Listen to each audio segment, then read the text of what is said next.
الرحمن الرحيم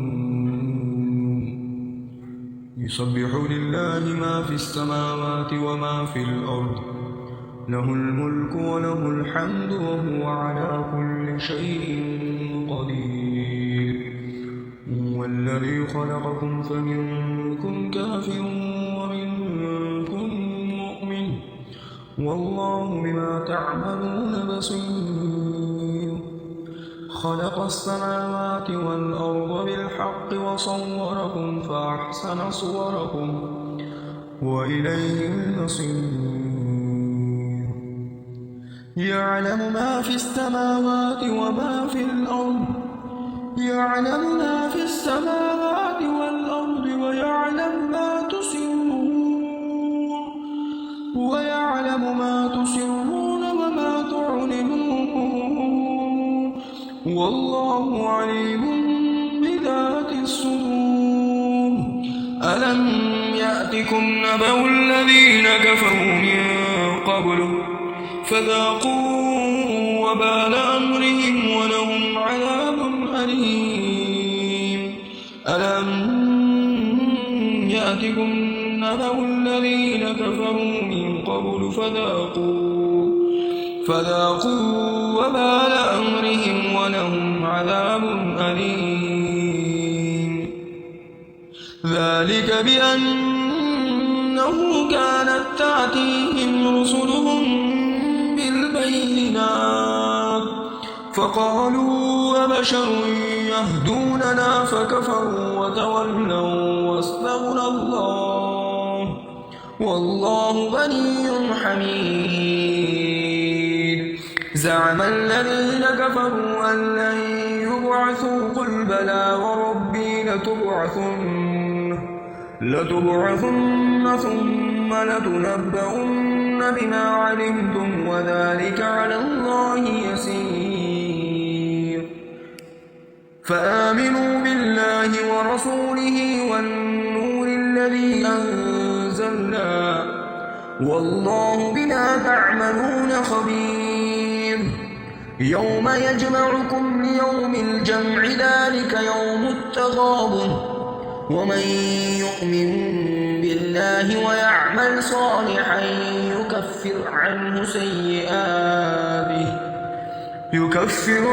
سيئاته ويدخله جنات تجري من تحتها الأنهار خالدين فيها أبدا ذلك الفوز العظيم والذين كفروا وكذبوا بآياتنا أولئك أصحاب النار خالدين فيها وبئس المصير ما أصاب من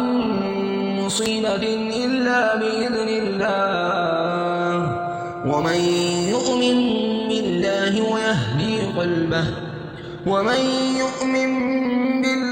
يهدي قلبه والله بكل شيء عليم وأطيعوا الله وأطيعوا الرسول فإن توليتم فإنما على رسولنا البلاغ المبين الله لا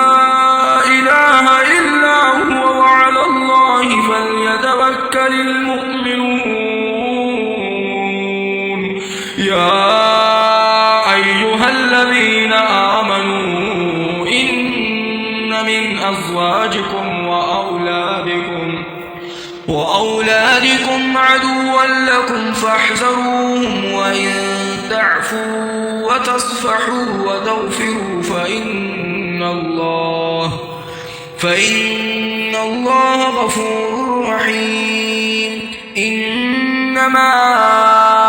أموالكم وأولادكم فتنة والله عنده أجر عظيم فاتقوا الله ما استطعتم واسمعوا وأطيعوا وأنفقوا خيرا لأنفسكم ومن يوق شح نفسه فأولئك أولئك هم المفلحون إن تقرضوا الله قرضا حسنا يضاعفه لكم ويغفر لكم والله شكور حليم عالم الغيب والشهادة العزيز الحكيم